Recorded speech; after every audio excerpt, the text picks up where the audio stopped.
What's up? How are you? I hope you're having a good week. I know I am, and it's partially because of how much fun I had making this drawing. So, this is Derivan's Matisse Liquid Pencil.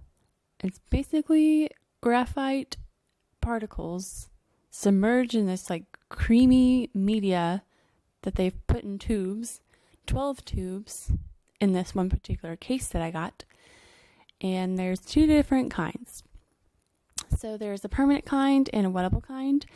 And the permanent kind, according to the internet, burnishes up like traditional graphite. And I think that just means that if you rub it really hard, it gets shiny. And the wettable kind is easily removable. So if you wanted to use water, you can pick it up a little bit after it's already dry, or you can even use an eraser. And the eraser is how it differs from watercolor. However, I did use this sort of like watered down graphite stuff, kind of like I would use watercolor. So you can layer these tones really well, and the tones that they actually have in this particular set are a sepia, blue, yellow, red, gray number 3, and a gray number 9. And it's all graphite tones, but they have like undertones of like a little bit of blue, a little bit of red. So the picture that I was drawing from, I looked at it and I was like, okay, anything that's yellow, I'm going to use obviously the yellow undertone. So like, I'm trying to think, whatever, we'll get to that part later, the parts that actually have like color and stuff.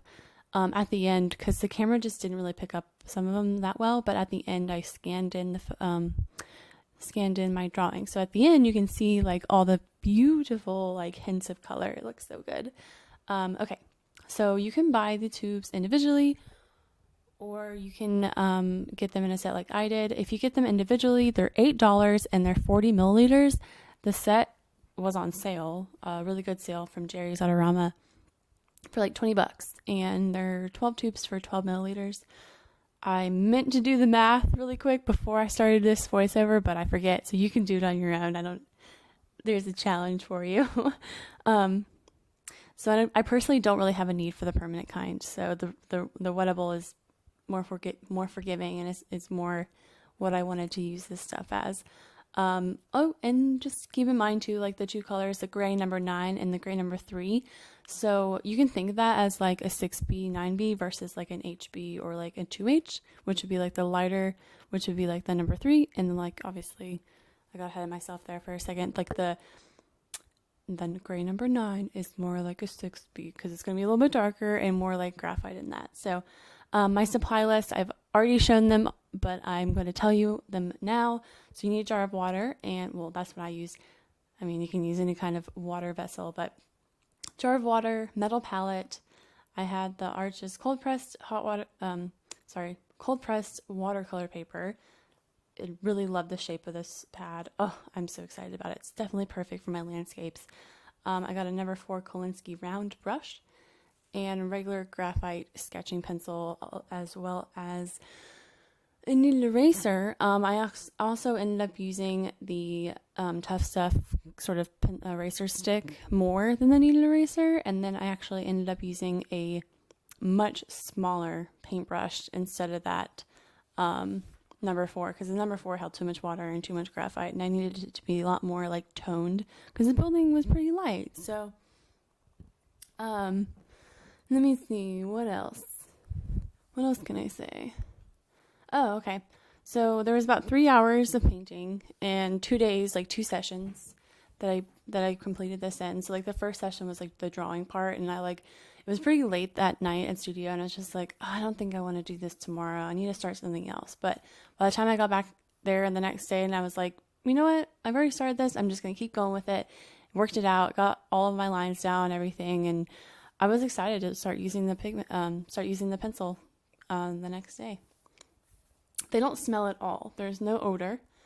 And I didn't really test these out like on anything. I like swatched them for one of my art hauls that are coming up. One of the art hauls that includes my giveaway. So look out for that. I know I've mentioned that so far already, but it's coming. I'm excited. I'm still waiting for more things to come from Blick. So I know it's crazy. So excited. Anyway, I went straight in with the graphite, liquid graphite. I didn't really know like where or how to start or how much to use or how much, whatever. I just started and then I was like, okay, that was way too much. So, but I was like, oh, it's fine because I'm using the wettable so I can, erase them. Yes, okay. Yes, you can erase it, but you can't erase it completely. So I think what I ended up doing was the burnishing thing. I think I just like erased too much and I ended up burnishing it and it made it just like shinier and darker in that one spot. I'm not going to tell you where it is because that would be all you look at when you see this. But anyway, a great tool to have like when you're doing watercolor or anything that uses water is having a spray bottle.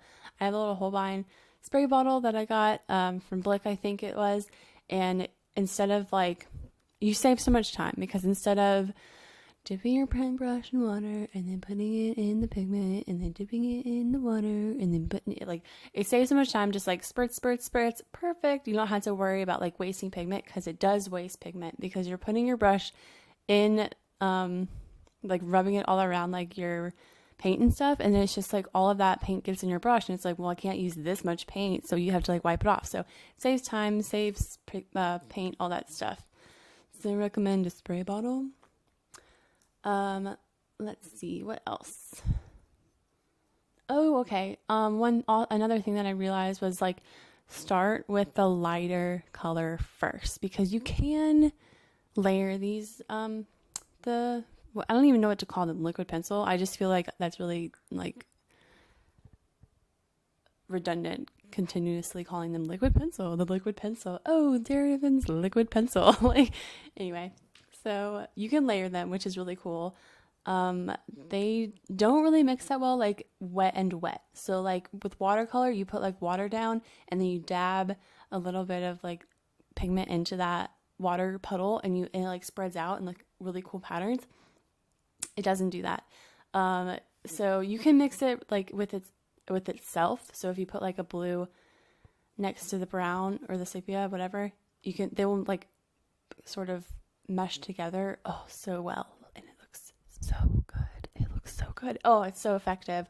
So nice. And you can like tone, oh my gosh. Okay. Really excited about that. But it doesn't mix that with water. So if you have to do like maybe a lighter gray, if you wanted to make something into almost white. So you can't really do that. Well, let's see. What else? What else can I say? This is for my dad. I didn't intend to make it for him, but I was making this on Saturday, and then when it came down to it, my dad went into surgery today. Well, it's Tuesday. No, it's Monday right now. So my dad went to surgery today for his back, and I didn't go there today because I was like working and stuff.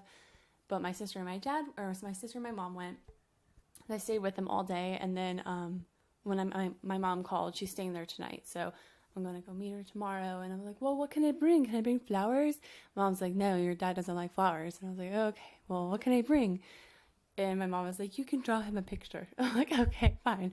And it's so I was like, well, it was already pretty late and I didn't really have time to like make a whole picture. So I was like, you know what? My dad worked for the National Park Service. That was like his main career for 20 something years and retired before going back to get more degrees, mind you. He just graduated with like his 4th master's, I think, on last Tuesday. Anyway, so I knew that he would appreciate the historical building, the Imperial. It's a theater. I think you get that, but I don't really know where it is. But it's cool, right? It's pretty classic looking. So I signed it and I didn't complete it. Like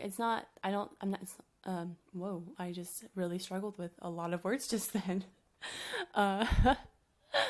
So it's the way it looks at the end is how I finished it. I didn't want to do graphite all the way because I think that's kind of like a cool thing about graphite is just like I like seeing like drawings that are like kind of unfinished but like in a finished way. I know that's so meta. I don't really know what meta means, but it sounded right at the time.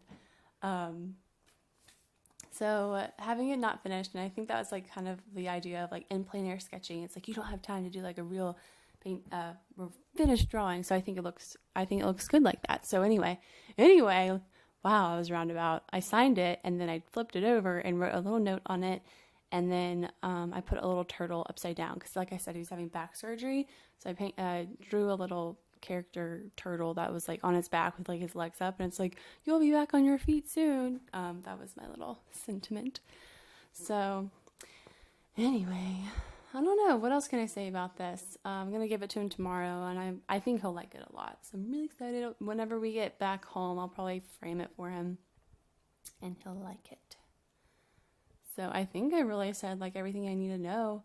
The only thing that was just really exciting for me was that I posted the photo on my Instagram and tagged Derivan Matisse in it, and they actually posted it to their Instagram and then tagged me in it, and they also posted it to their Twitter and tagged me in it. So I think that's really neat of them.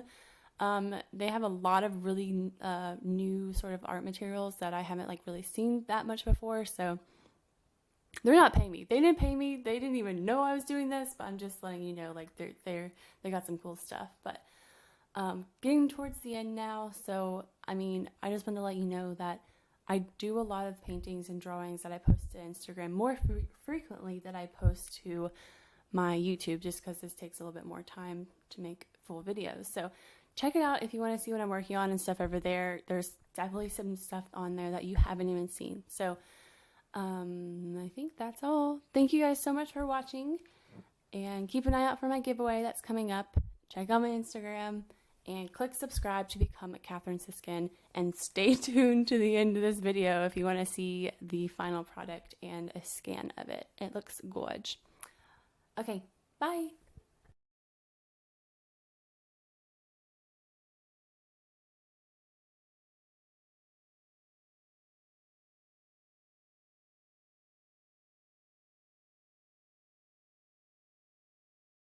That one feels like it doesn't have very much in it. Like versus this one. This one seems a little bit empty. Wouldn't you agree? Oops. Gross. Ugh.